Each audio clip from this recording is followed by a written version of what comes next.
Apa itu India Mughal? India yang memerintah sebagian besar wilayah India, Afghanistan, dan Balochistan antara tahun 1526 dan 1857. Dinasti ini didirikan oleh Jahiruddin Babur, cucu Timur Leng. Dinasti Mughal dikenal karena kekuasaannya yang luas, pengaruh budaya yang besar, dan arsitektur yang megah seperti Taj Mahal. Dinasti ini juga dikenal karena kebijakannya yang mempromosikan toleransi agama dan kesatuan di tengah masyarakat yang beragam. Awal berdirinya dinasti Mughal. Dinasti Mughal didirikan oleh Zaharuddin Babur, seorang keturunan Genghis Khan dan Timur Leng. Babur berhasil mendirikan kerajaan di India Utara setelah mengalahkan Kesultanan Delhi di pertempuran Panipat pada tahun 1926. Geografis dan kekuasaannya. Kekaisaran Mughal terletak di wilayah Asia Selatan. Di sebelah barat berbatasan dengan Afghanistan, di utara dengan pegunungan Himalaya, di timur dengan Teluk Benggala, dan di selatan mencapai dataran tinggi Deccan. Pusat pemerintahannya berada di India bagian utara, terutama di kota Delhi dan Agra. Disinilah para kaisar memimpin dan mengatur kerajaan. Pada masa kejayaannya, Mughal menguasai wilayah yang sekarang menjadi India, Pakistan, Bangladesh, Afghanistan, dan sekitarnya. Mughal menjadi salah satu kerajaan terbesar dan terkuat di Asia Selatan pada masanya. Ini dia para pemimpin India Mughal.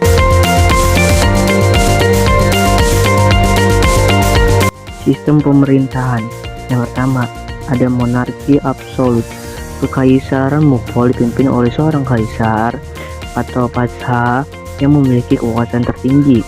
Ia mengatur segalanya, mulai dari pemerintahan, militer, hukum, hingga urusan agama. Tidak ada kekuatan lain yang bisa menyaingi kekuasaan sang kaisar.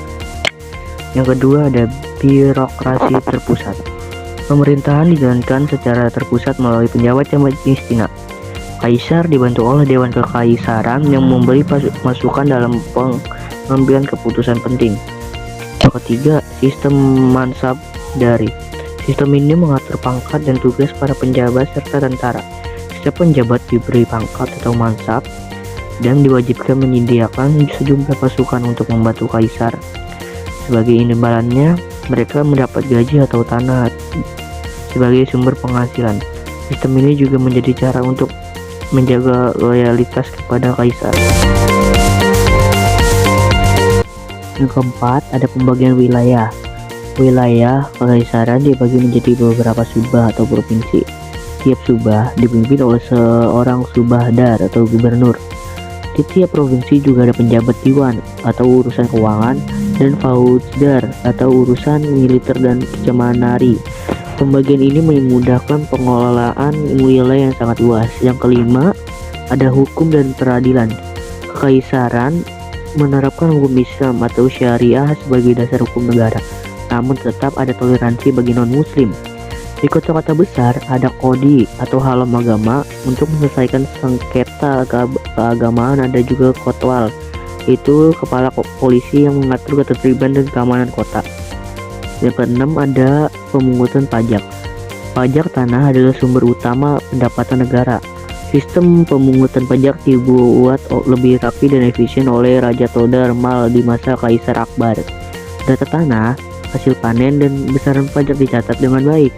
Sistem ini dianggap cukup modern dan menjadi fondasi ekonomi kuat bagi kekaisaran. Sumber ekonomi. Yang pertama ada pertanian. Pertanian menjadi tulang punggung ekonomi Mughal.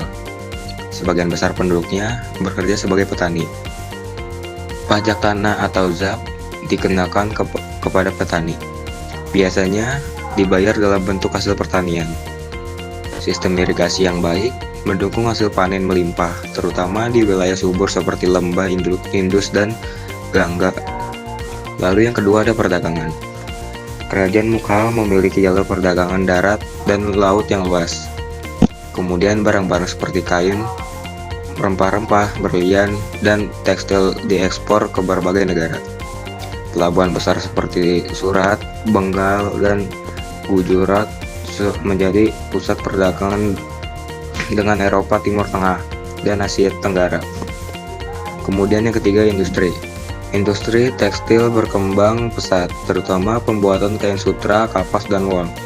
Produk tekstil India sangat diminati di pasar internasional. Selain itu, industri pengolahan logam dan perhiasan, emas, perak, dan berlian juga menghasilkan banyak kekayaan.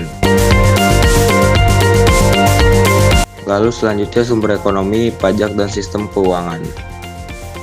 Pemerintah Mughal memiliki sistem pemungutan pajak yang sangat terorganisir. Pajak tanah menjadi sumber pendapatan terbesar. Lalu kemudian pajak bisa dibayar dengan hasil bumi atau uang, dan dikelola oleh pejabat khusus seperti Diwan. Kemudian keuntungan dari harta rampasan. Pada masa peperangan dan ekspansi, harta rampasan dari penakluk menjadi sumber pendapatan tambahan. Lalu kaisar seperti Babur dan Aurangzeb banyak mendapatkan harta dari kemenangan militer. Lalu kemudian ada pertambangan. India terkenal kaya akan sumber daya alam, terutama emas, perak, dan berlian. Tambang berlian di Golconda menjadi salah satu tambang terkenal dan berharga di dunia saat itu. Kejayaan. Kesultanan Mughal mencapai puncak kejayaannya pada masa Akbar 1556 sampai dengan 1605 Masehi, ditandai dengan kemajuan di bidang politik, militer, ekonomi, pendidikan, seni, budaya, dan keagamaan. Stabilitas politik dan pertahanan militer yang kuat membuat Mughal makmur. Tiga sultan berikutnya, Jahangir, Shah Jahan, dan Aurangzeb, berhasil mempertahankan kejayaan ini. Dalam bidang ekonomi, pertanian, pertambangan, dan perdagangan berkembang pesat. Hasil pertanian dan kerajinan dari Bengal dan Gujarat diekspor ke Eropa, Afrika, Arabia, dan Asia Tenggara. Pada masa Shah Jahan, dibangun Taj Mahal sebagai bukti kemajuan arsitektur. Saat Aurangzeb berkuasa, pajak dihapuskan, harga bahan pangan diturunkan, dan korupsi diberantas. Pada awal abad ke-18, Kesultanan Mughal menguasai wilayah luas dari Bengal hingga Kabul, dan dari Kashmir hingga lembah Kaveri dengan jumlah penduduk sekitar 150 juta jiwa, seperempat populasi dunia. Selama lebih dari 1,5 abad, Mughal menjadi kekuatan ekonomi dunia, mengalahkan dinasti Qing di Cina, di negara-negara Eropa Barat. Keruntuhan. Setelah 1,5 abad kejayaan, Kesultanan Mughal mulai mengalami kemunduran sepeninggal Aurangzeb.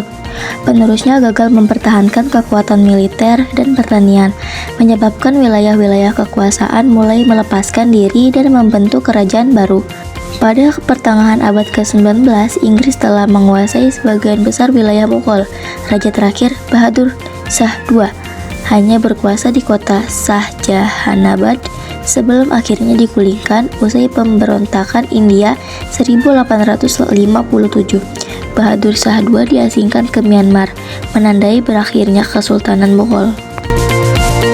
Peninggalan pada saat dinasti Mughal. Yang pertama ada Taj Mahal di India, Benteng Agra di India, Benteng Allahabad di India, Benteng Merah di India, Benteng Lal Bagh di Bangladesh, Benteng Lahore di Pakistan, dan Taman Babur di Afghanistan.